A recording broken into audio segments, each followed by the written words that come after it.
Hi, in this video we're going to take a look at how you can reset your iPad Air generation 1 back to the factory default. So you can see here this is the iPad Air model number MD789X/B.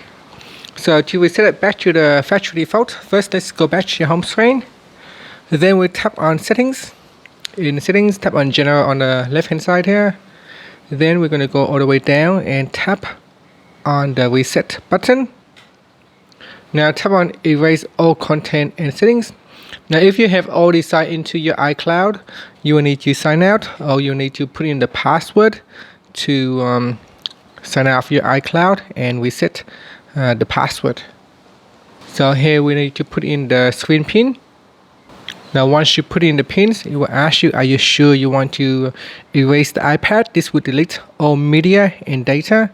If you are sure, just press on the erase button and then tap on the erase button again, and this will proceed to reset the iPad Air back to the factory default.